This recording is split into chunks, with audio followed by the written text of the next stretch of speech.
నన్ను నా నియోజకవర్గంలో కాంగ్రెస్ వాళ్ళు అడుగుతున్నారు అధ్యక్ష, ఏం తెచ్చినవని. ఎక్కడికో తక్కడ ఏం తెచ్చినవని అడుగుతున్నారు అధ్యక్ష. ప్రభుత్వం ఏమిచ్చిందని ఏం తీసుకపోలేదు అధ్యక్ష. నేను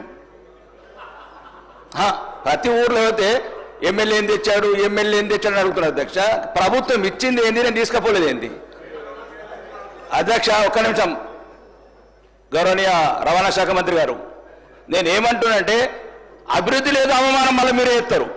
నేనేమంటున్నా అధ్యక్ష, ఎస్డిఎఫ్ 1,58,000 కోట్ల అప్పైతే నాకు 90 లక్షలు ఇచ్చారక్క అధ్యక్ష. 1,58,000 కోట్లు గౌరవనీయ ముఖ్యమంత్రి గారు నాకు 90 లక్షలు ఇచ్చారు సంవత్సరం లోపల. ఒకటి అధ్యక్ష, మీ ద్వారా అడుగుతున్నాను అధ్యక్ష, ఇది రిక్వెస్ట్. ఒక నిమిషం అధ్యక్ష. నేను 90 లక్షలు ఇచ్చి ఒకటి అధ్యక్ష, రాకేష్ రెడ్డి గారు, నేను డైవర్ట్ సార్, గంటలు వాళ్ళని వీళ్ళు విమర్శించుకుంటూ అధ్యక్ష, నేను ఎవరిని అవమానిస్తున్నాను అధ్యక్ష. ఒక్క నిమిషం అదే ఇది ఒక్కటి చెప్పనివ్వండి. నేను ఏమంటున్నా అంటే 90 లక్షలు మాకిచ్చి, రాకేష్ రెడ్డి గారు 0 అవర్లో మీకు అవకాశం ఇస్తాను. ఇది ఒకటి నిమిషం అధ్యక్ష, ఒకటి నిమిషం. ఇప్పుడు నేను అదే ఈ వేదిక ద్వారా ఆర్మూరు నియోజకవర్గ ప్రజలకు, తెలంగాణ ప్రజలకు చెప్పాలనుకుంటున్నా అధ్యక్ష. ఏమిచ్చినట్టు నాకేమిచ్చింది ప్రభుత్వం? నేనేం తీసుకుపోలేదు ప్రభుత్వం నుంచి. కొడంగల్కు 1000 కోట్లు కూడా పోయిను. భవిష్యత్ తరాలకు ఏం చెప్పాలి నేను? ఈ శాసనసభలు ఉన్నందుకు నేను అవమానంగా ఫీల్ అవుతున్నా అధ్యక్ష. మాకు కూడా 1000 కోట్లు అప్పు తీసుకురండి. ఒక నిమిషం. మాకే కాదు, ఈ తెలంగాణ రాష్ట్రంలో ఉన్న 119 నియోజకవర్గాలకు మంచికి 1000 కోట్లు తెచ్చి చెప్పండి. అప్పు అల్లుడికి ఒక పంచ. ఇది తెలంగాణ సామెత అధ్యక్ష. 90 లక్షలు మాకు, 1000 కోట్లు మీకు. ఎన్నొద్దు వ్యత్యాసం. నేనేమంటారు అధ్యక్ష, ఒకటి ఏ పార్టీ లేదు, కాంగ్రెస్, బీజేపీ, బీఆర్ఎస్ 119 నియోజకవర్గాలు అందరికి మంచికి 1000 కోట్లు, అందరికి మంచికి 1000 కోట్లు ఇవ్వండి అధ్యక్ష. అందరికి మంచి.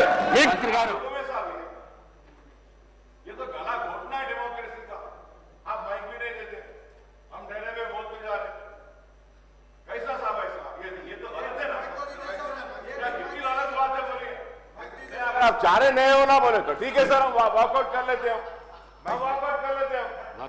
ये क्या है साहब? ये अकबर जी बात करिए। ये क्या आप माइक भी नहीं देंगे, आप हमारा क्वेश्चन भी बदल देंगे, आंसर भी नहीं देंगे। अकबर जी बात करिए। क्या है साहब? ये बात करिए।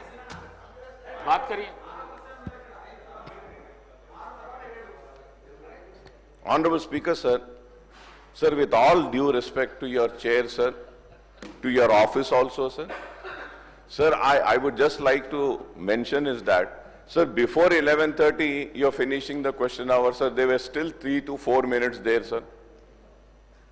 This is one thing, sir.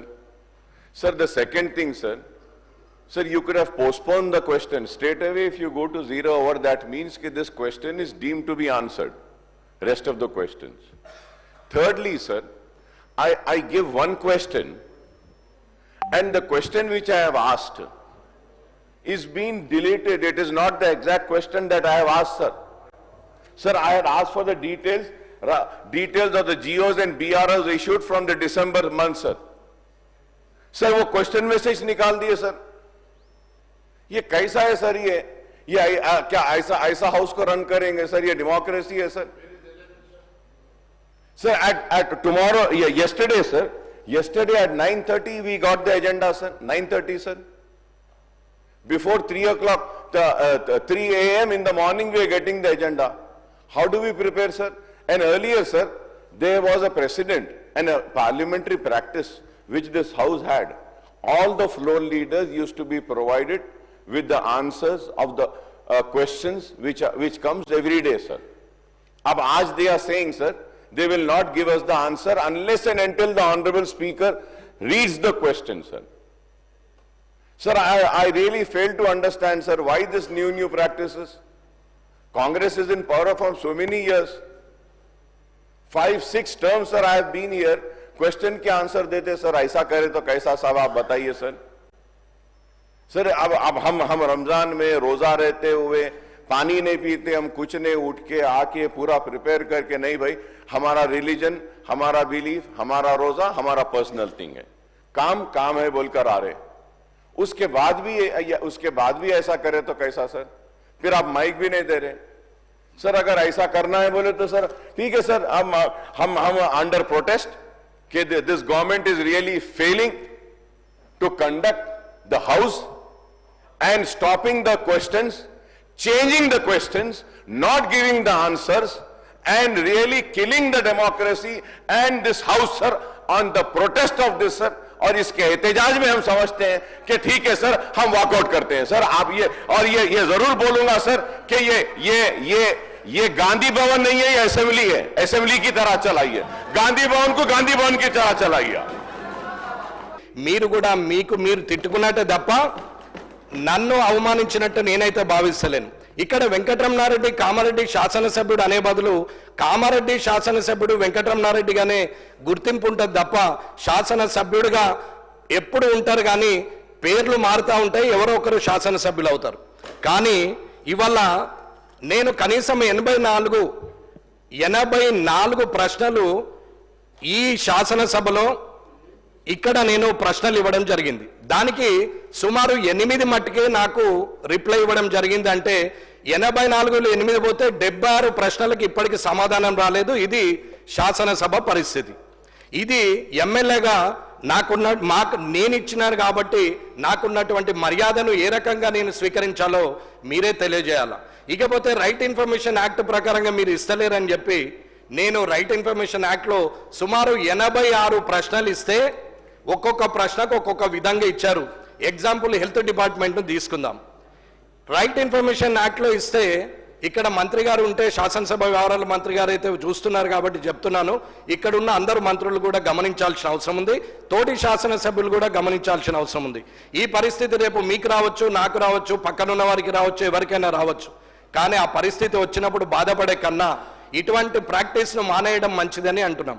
RTI కింద ఇచ్చినటువంటి హెల్త్ డిపార్ట్మెంట్కి ఇస్తే హెల్త్ డిపార్ట్మెంట్ వాళ్ళు పిఐఓ ఎవరైతే పబ్లిక్ ఇన్ఫర్మేషన్ ఆఫీసర్ ఉంటాడో, ఓహో ఇటువంటి చాలా చూసినాం, ఇది అయ్యేదా పోయేదా అని మాట్లాడినటువంటి హెల్త్ డిపార్ట్మెంటు, ఎడ్యుకేషన్ డిపార్ట్మెంట్ ఉన్న ముఖ్యమైన డిపార్ట్మెంట్లు ఇవాళ మాట్లాడుతున్నటువంటి మాటలు, ఇది స్వయంగా నా లెటర్ అక్కడ ఇస్తుంటే మాట్లాడినటువంటి మాటలు నేను పేర్లు, ఉద్యోగస్తుడు, డిసిగ్నేషన్తో సహా చెప్పగలుగుతానని చెప్తున్నాం।